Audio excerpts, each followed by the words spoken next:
bonjour tout le monde. Je ne referai pas ma petite présentation. Donc aujourd'hui, on va parler d'insectes, de suivi d'insectes. Et d'abord, je voudrais commencer par vous expliquer pourquoi on fait du suivi d'insectes. Vous savez que dans la nature, beaucoup d'insectes sont des ravageurs. Et notamment, le Québec, c'est la limite septentrionale pour plusieurs espèces de ravageurs.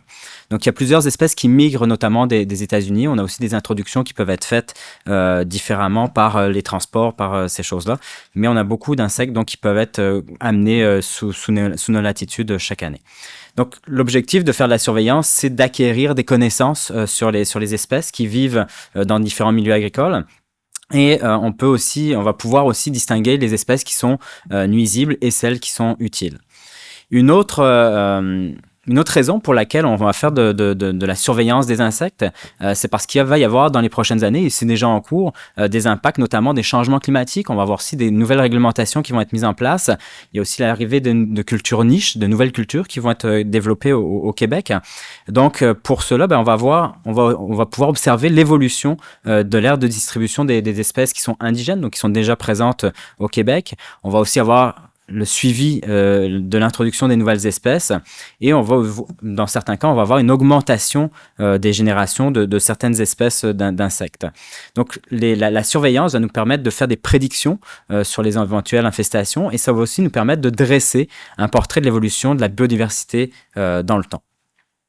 Alors, la surveillance, c'est aussi une des étapes clés de la gestion intégrée des ennemis des cultures. Vous voyez ici sur le graphique qu'il y a plusieurs étapes dans la gestion intégrée des ennemis des cultures. Et l'étape 3, c'est justement la surveillance dans laquelle on a du dépistage et de la surveillance. Donc, la dépistage, c'est faire de l'échantillonnage, obtenir des seuils. Et la surveillance, donc ça inclut donc des modèles prévisionnels, des pièges à phéromones et également différents types d'autres pièges. On viendra sur ces différents types de pièges dans la suite de la présentation. Donc, tout ça, ça va nous permettre de savoir quels sont les risques en temps réel et comment les gérer, et puis de pouvoir prendre des décisions éclairées afin de limiter le recours aux pesticides qui font partie justement de l'axe 1 du RQRAD et du PAD. Donc, pour la surveillance des insectes, il y a vraiment 3 étapes importantes. La première étape, c'est le dépistage, l'échantillonnage. Donc, ça nous permet d'acquérir l'état des cultures, de savoir si les insectes sont présents ou non, et puis également de savoir s'il y a présence ou non d'ennemis naturels. La deuxième étape consiste à faire l'identification de ce qu'on a échantillonné, dépisté. Donc, ça, c'est basé sur les critères morphologiques, notamment des insectes, mais aussi, on peut faire une identification à partir des dommages qui sont observés dans les champs. Et la troisième étape, c'est de dire, j'ai la présence d'insectes, j'utilise des seuils d'intervention économique pour déterminer si une intervention phytosanitaire est nécessaire et rentable pour le producteur. Donc ça, c'est vraiment les 3 étapes de la surveillance et du dépistage des insectes. Donc, au Québec, on est quand même assez chanceux d'avoir, au niveau du MAPAC, ce qu'on appelle le RAP, le réseau d'avertissement phytosanitaire. L'émission de ce réseau-là, c'est de réaliser la surveillance des ennemis des cultures sur l'ensemble du territoire agricole. C'est aussi d'informer de la présence et de l'évolution des ennemis des cultures. Et puis, c'est aussi d'informer des stratégies d'intervention. Puis, l'objectif, c'est de transférer ces connaissances-là aux agronomes, de transférer également aux producteurs pour prévenir des problèmes phytosanitaires et minimiser les répercussions. Et l'objectif, finalement, de ce grand réseau-là, c'est de réduire l'utilisation des pesticides et de leurs risques, qui est un pilier important donc, pour le plan d'agriculture durable 2020-2030. Donc moi, je fais partie du réseau d'avertissement phytosanitaire qui se concentre plus particulièrement sur un sujet. Il y a 21 sous-réseaux au niveau du RAP. Moi, je travaille dans le cadre, au Sérum, je fais partie des chercheurs qui sont impliqués dans ce qu'on appelle le RAP Grande Culture. Et en 2024, je vais vous présenter quelques chiffres de ce réseau-là à travers le Québec. Donc, il faut savoir que le réseau d'agriculture, de grande culture, c'est un réseau qui coûte quand même plusieurs centaines de milliers de dollars par année pour faire le suivi des insectes. Pourquoi ça coûte ça? Parce que ça mobilise en tout 46 clubs conseils en agro-environnement. C'est des agronomes, c'est des conseillers du MAPAC également. C'est environ 150 personnes qui sont impliquées chaque année pour effectuer les dépistages. Donc, il y a les chercheurs, les agronomes, les conseillers en agro-environnement, les techniciens, les étudiants, les stagiaires. Donc, ça fait vraiment beaucoup de monde qui sont impliqués dans ce réseau-là. C'est ce qui explique aussi le coût de la surveillance des insectes. Ça représente à peu près 648 événements de dépistage, donc de suivi dans différents champs. Donc, il y a à peu près 600 champs qui vont être suivis pas tous les mêmes champs chaque année, pas tous les mêmes champs pour tous les insectes, mais ça représente à peu près 600 champs qui sont couverts chaque année par ce réseau-là. Et on a 27,5 des cultures qui sont suivies, parmi lesquelles 22 insectes, 2 maladies, 2 mauvaises herbes et 1 nématode. Et puis, chaque semaine, pendant la période estivale, donc du mois d'avril jusqu'au mois de septembre à peu près, il y a la production de bulletins techniques d'avertissement qui sont faits suite aux rencontres du groupe de travail qui se réunit tous les mercredis matins pour produire ces avertissements-là. Donc, on regarde toutes les données qui sont collectées sur le terrain par les dépisteurs. Et ensuite de ça, en fonction des résultats, on fait les avertissements. Donc, quelles sont les techniques qu'on utilise pour faire du suivi d'insectes actuellement et depuis plusieurs années? C'est des techniques de suivi classiques habituellement qu'on utilise. Ces techniques-là peuvent varier aussi en fonction du type de développement, en fait, du développement de l'insecte. Si vous avez un adulte et une larve, par exemple, vous prenez un papillon et une chenille, ils ne se comportent pas de la même manière, donc on ne va pas les suivre de la même façon. Donc, souvent, il y a une observation visuelle qui peuvent être des dépistages visuels qui peuvent être faits. Donc, ça consiste en l'observation directe sur la plante du ravageur et ou de ses dommages. Il y a également la méthode de battage. Donc, on prend un bâton, on met un drap blanc sous la plante ou sous l'arbre en particulier et on frappe la plante pour faire tomber les insectes à l'intérieur du drap. Autre méthode qui est possible, c'est la capture des insectes présents dans la canopée à l'aide de filets fauchoirs. Donc ça, c'est des techniques très faciles qui ne coûtent pas très cher. Puis, on a aussi les techniques de piégeage. Donc, plusieurs techniques de piégeage, plusieurs modèles de pièges qui existent. Je vous en ai mis là en bas, vous en avez plusieurs. Donc, vous avez des pièges collants jaunes en partant de la gauche. Vous avez également des unitraps. Vous avez également des pièges Jackson, donc des pièges triangulaires, des pièges bol jaunes, des pièges égilotis, des pièges pyramidaux pour capturer des punaises et également des pièges à émergence. Donc, ça fait toute une diversité de pièges. J'ai également un poster qui présente un type de piège. Là, vous irez voir ça demain, aujourd'hui, quand vous le souhaiterez, si ça vous intéresse. Donc, chaque type de piège est adapté à l'insecte. Donc, il y en a des couleurs, des formes qui sont différentes. Et c'est aussi adapté en fonction du comportement de l'insecte et puis de ce qu'on veut suivre au niveau du champ. Donc, tout ça, c'est du matériel qui est très simple, généralement très peu coûteux. Et puis, les derniers outils dont on dispose au niveau de la surveillance au Québec, c'est à la fois des outils. Donc, comme je disais tout à l'heure, on produit des fiches techniques. Vous avez aussi des guides qui sont disponibles. Et puis, il y a les sites aussi de référence comme Iris Phytoprotection qui nous permet donc d'aller identifier certains insectes, d'avoir des connaissances sur ces insectes-là. Il y a aussi des informations sur les plantes, sur les mauvaises herbes et également sur les symptômes et dommages aux plantes. Vous avez aussi le laboratoire, donc le LEDP, c'est le laboratoire d'expertise de diagnostic en phytoprotection qui offre des identifications au niveau des plantes, au niveau des insectes, des maladies. Et donc ça, c'est des outils qui nous permettent de faire la surveillance actuellement. Par contre, il y a quelques inconvénients à ce dépistage traditionnel-là, c'est que ça nécessite d'importantes ressources humaines. Donc c'est une personne qui va faire un dépistage. Donc, une personne va au champ pendant quelques heures, va faire du relevé de pièges, va observer des plantes. Donc, ça, c'est vraiment très consommateur en ressources humaines. Il y a également les déplacements. Donc, pour aller visiter un piège qui est installé, des fois, le club conseil est à un endroit, mais le piège peut être à 50 ou 60 km du club conseil. Donc, des fois, vous arrivez à un piège, puis il n'y a rien dedans. Donc, ça peut représenter un coût, juste le déplacement. Puis, c'est aussi une perte de temps pour le dépisteur qui est allé et qui n'a rien à l'intérieur du piège. Les comptages sont souvent manuels ou visuels, donc il faut vraiment compter l'intérieur du piège, donc compter le nombre d'insectes qui est à l'intérieur, compter sur les plans combien il y a présence d'insectes. Donc ça, c'est quand même assez long et fastidieux aussi. Puis ça nécessite aussi, dans certains cas, de faire une validation des identifications. Quand vous avez un piège, un insecte qui est rempli avec des insectes, souvent, s'il y a des papillons, ils vont perdre leurs écailles.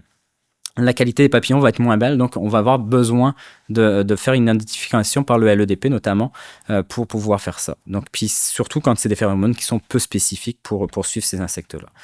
Ensuite, il y a toute une étape de saisie de données aussi qui est importante. Donc, ça va être à transmettre dans des fichiers Excel. Là, il y a un risque. Donc, on commence par l'écrire sur papier. Ensuite de ça, c'est transmis dans des fichiers Excel.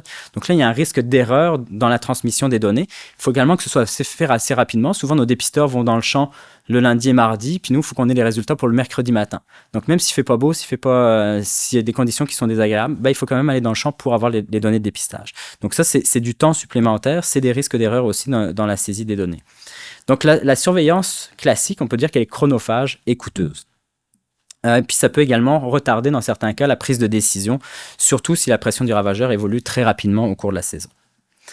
Donc, quelles sont les pistes qui ont été identifiées pour essayer d'améliorer, optimiser la surveillance des ennemis des cultures? Ben, il y en a plusieurs. Donc, c'est de rendre le dépistage plus rapide et plus facile, augmenter la fréquence des suivis et la prise de données, identifier précisément les espèces, optimiser le décompte des espèces et des spécimens, et également réduire le temps entre la prise de données et la prise de décision d'intervenir ou non. Donc ça, c'est vraiment beaucoup d'étapes, beaucoup d'efforts. Mais si on mettait des dépisteurs à faire tout ça, ben ça coûterait encore plus cher la surveillance. Donc là, l'idée, c'est qu'un bon dépistage, il doit allier à la fois la rapidité, l'efficacité, la fiabilité et la précision. Alors, la question, c'est est-ce que l'intelligence artificielle peut contribuer à améliorer la surveillance des insectes?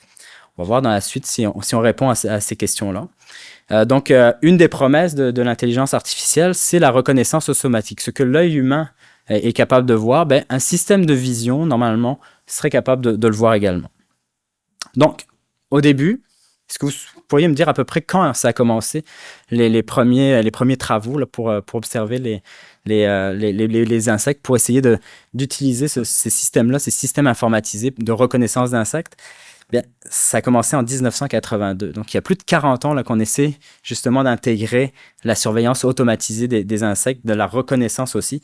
Donc, ça fait quand même un petit bout de temps qu'on y pense. Les premiers travaux, en fait, concernaient les abeilles. Le tout premier travail, là, on voit ici hein, dans le résumé de l'article qui disent que malgré le développement de l'informatique et ces choses-là, on n'a pas encore mis en place de système de détection automatique. Ben, là, avec ce premier projet-là, c'est le plus vieux projet que j'ai retrouvé hein, qui utilise les ordinateurs. Et ben, c'était pour distinguer les abeilles africaines des abeilles européennes. Et pour ça, ben, on a utilisé les ailes. En fait, il y a une morphologie spécifique des ailes de chacune des espèces. Donc, ils ont utilisé des ordinateurs. Donc voilà le premier système d'ordinateur qui a été utilisé pour faire ce suivi des insectes-là. Et puis donc ils projetaient ça sur un écran, ils redessinaient le contour des ailes, puis ils observaient un petit peu les différents points stratégiques sur les ailes. Puis ils envoyaient ça dans un système d'ordinateur qui était capable de calculer puis de déterminer quelle était la reconnaissance des insectes. Donc système un petit peu basique, mais qui fonctionnait à l'époque. Et puis ben, ça a permis quand même, si on regarde les résultats rapidement, d'augmenter la vitesse de reconnaissance. On passe de 42 secondes à 7,2 secondes pour la reconnaissance, juste de passer d'une observation visuelle à une vision informatique. Puis ça augmente aussi la précision. Hein. On voit qu'il y a moins d'erreurs, notamment pour le transfert des données, ces choses-là. Ça réduit aussi. Ben, c'est un système qui est assez performant parce que dans leurs résultats, ils avaient quand même une qualité des données qui était quand même d'une reconnaissance de 95,6% à l'époque. Donc, c'est quand même très bon pour des premiers travaux. Ces travaux-là sur les abeilles, ben, il a continué au fil des ans. Vous avez ici des articles en 1986. Vous avez aussi un autre système qui a été développé ici dans les années 2000. Donc, on voit que le système a continué à évoluer, mais toujours basé sur le même système. Donc, d'avoir une identification au niveau du pattern, au niveau des ailes de ces abeilles-là. Puis, ben, le système a même pu se transférer jusque dans le champ. Donc, il y avait possibilité d'amener son microscope et puis de faire les tests. Donc, avec la miniaturisation des ordinateurs, ces choses-là, de pouvoir faire les tests directement en champ. Donc après ça, on a assisté à l'évolution fulgurante de la vision artificielle, ce qu'on appelle aussi la vision par ordinateur ou la vision numérique. Moi, je ne suis pas un spécialiste de tout ça. Là. Je pense qu'il y a plusieurs spécialistes dans la salle meilleurs que moi qui pourraient vous en parler. Mais ça a permis aussi l'accélération des innovations et des possibilités des systèmes de vision par ordinateur. Ça permet notamment de détecter des objets dans une image grâce à différents types d'algorithmes, de faire des réseaux de neurones profonds comme modèle d'apprentissage. Donc là, on parle de deep learning, on parle de machine learning. Donc, c'est des concepts qui sont un petit peu plus haut niveau pour moi. Moi, je ne suis pas spécialiste du tout de ça. Et ensuite de ça, ben, l'analyse des images est très complexe, mais elle se fait en une fraction de seconde et également à moindre coût. Donc ça a permis le développement et l'intégration de tous ces modèles-là dans ce qu'on appelle l'Internet des objets. Donc les objets qui sont connectés, on en voit de plus en plus. Puis ben, au fur et à mesure des temps, au fur et à mesure du temps, il y a eu un développement de l'automatisation et de l'identification des insectes, hein. On voit que au cours des années 2000, on a une augmentation justement, c'est ça, des publications. On voit déjà les premières publications qui arrivent sur l'automatisation de l'identification des espèces, l'intelligence artificielle pour le suivi des insectes ravageurs. Et puis, cet article-là montre également l'évolution là, des publications, notamment le développement aussi des applications qui ont été faites au fil du temps. Donc, on voit que les années 2000, c'était vraiment à partir de ce moment-là qu'il y a eu un boost dans l'utilisation de l'intelligence artificielle pour la reconnaissance des plantes, des insectes. On voit ici notamment que les applications pour les insectes, il y en a, c'est au deuxième rang après les plantes. On voit aussi qu'il y a des applications qui sont payantes, d'autres qui sont gratuites. Donc ça peut avoir un impact sur la performance de ces applications-là. Donc si on fait une petite recherche rapide là, sur Google Analytics pour voir si on tape juste Insect Recognition, après ça, il nous propose différentes choses. Donc Deep Learning, Image, System. Donc là, j'ai fait un petit test pour voir un petit peu ce que ça nous sortait en nombre de résultats. Puis vous avez la liste ici. Donc on voit que là, je sais pas, j'ai pas validé justement la pertinence de chacun des articles là, parce que ça sort quand même des gros chiffres. On voit que ça peut aller jusqu'à 100. Là, pour celui-ci, en tout cas, il y a 104 000 résultats qui sortent en 0,12 secondes. Et puis, pour celui-ci, le dernier, par exemple, on a 715 000 résultats qui sortent. Donc, c'est sûr que les premiers qui sortent dans la liste sont très pertinents. Là, j'ai regardé vite fait, mais j'ai pas regardé le 715 000 articles qui sortaient. J'ai un doute sur la pertinence de celui-ci. Mais on voit quand même que quand on rentre ces mots-clés-là dans Google Scholar, on voit qu'il y a quand même beaucoup de choses qui ont été faites au cours des dernières années. Puis parmi les développements qui ont été faits, on a tout d'abord les applications de reconnaissance d'insectes. Vous avez toute une série d'applications de reconnaissance d'insectes. Si vous voulez aller sur Google Play, vous allez en trouver une grande quantité. Souvent, ces applications-là sont plus ou moins fiables et robustes. C'est plus considéré comme des jeux éducatifs. Vous avez des fois quand même des fiches techniques qui vous informent sur quels insectes sont présents. Il y a un descriptif de l'insecte. Mais c'est pas toujours des applications qui sont super performantes. Ça vous garantit pas non plus l'identification. Vous avez d'autres applications comme iNaturalist, que plusieurs d'entre vous connaissez peut-être, qui sont utilisées notamment dans ce type d'application-là. Vous soumettez une photo dans l'application. Ensuite de ça, le système vous demande vous propose de reconnaître déjà une espèce qui est présente dans la photo. Donc ici, j'ai pas de pointeur malheureusement, mais c'est ça. Là, sous l'image, on voit que nous sommes assez sûrs de ce genre. Donc c'est ça. L'application propose déjà ça.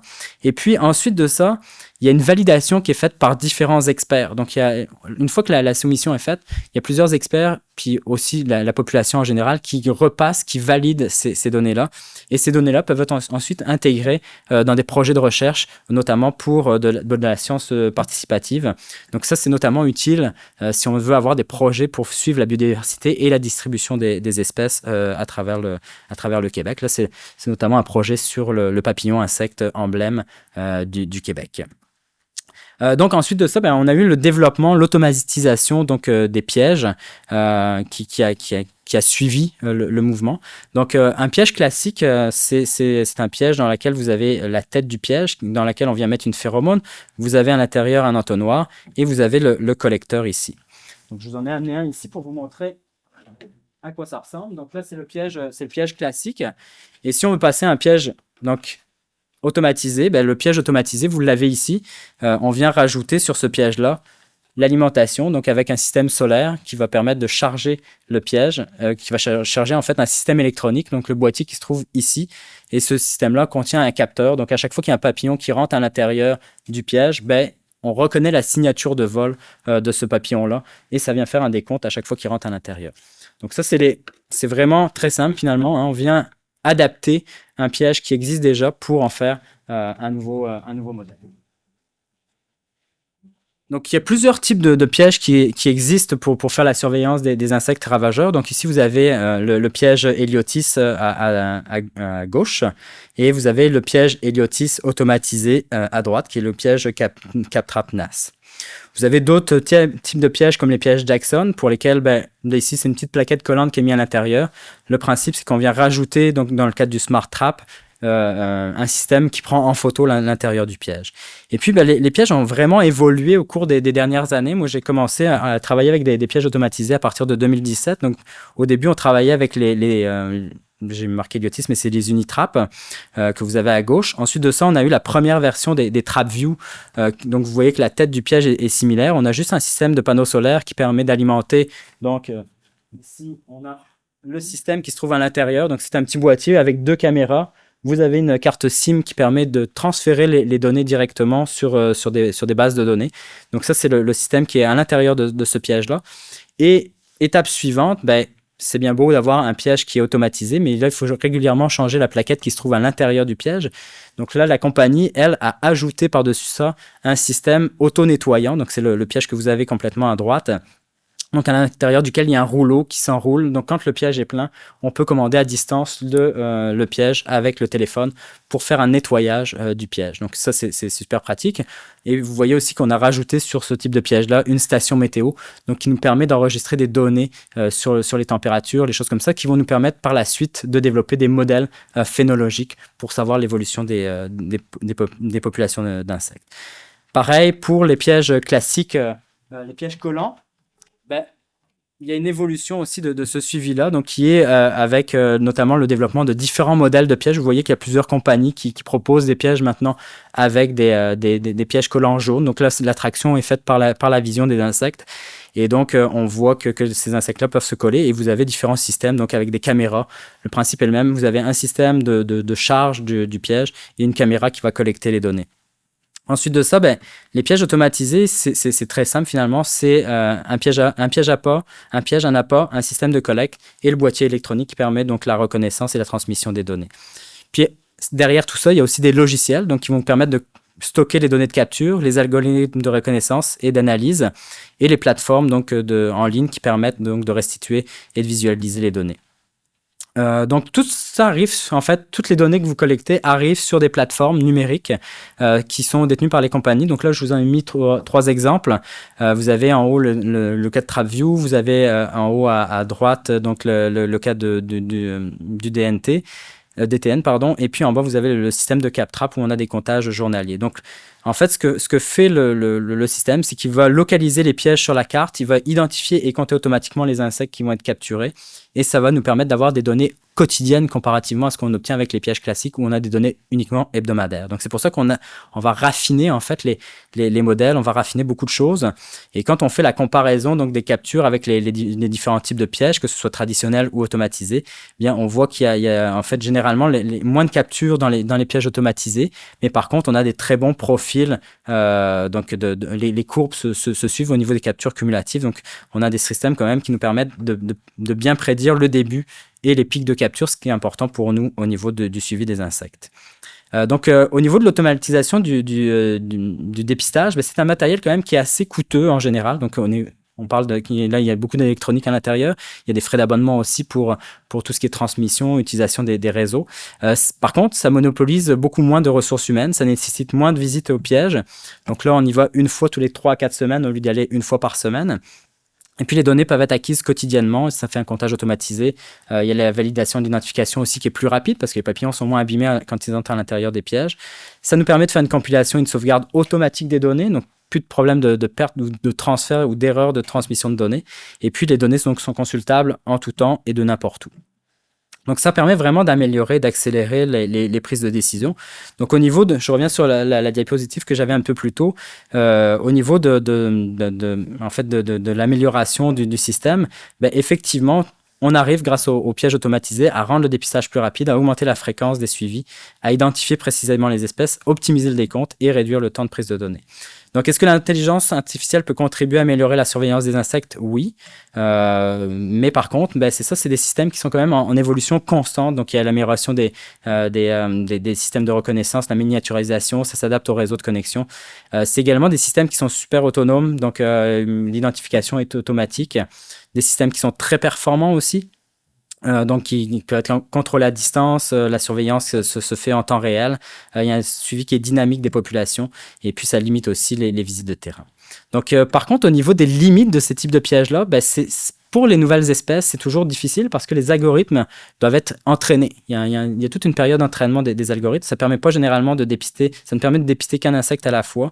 Et puis, ben, il y a aussi un facteur taille de l'insecte. Si vous avez des insectes qui sont trop petits, ben, ils ne vont pas pouvoir être détectés par le système. Il y a aussi le fait qu'il faut que les phéromones soient très spécifiques pour attirer certains types de papillons. Sinon, il y a une reconnaissance qui est moins bonne. Et puis la durée de vie des pièges aussi.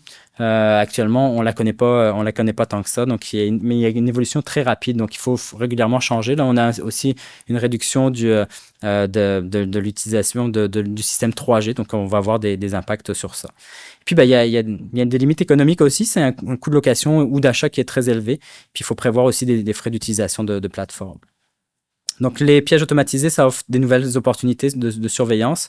Il y a des technologies qui sont en constante évolution, mais il y a quelques limites qu'il faut prendre en considération et choisir des pièges adaptés aux insectes et aux besoins. Donc là, je vous ai parlé des pièges, mais il y a d'autres systèmes de suivi des insectes. Je vais rapidement en parler. Là, il y a un projet notamment de Carême qui a été présenté là, dans la terre de chez nous il y a quelques années.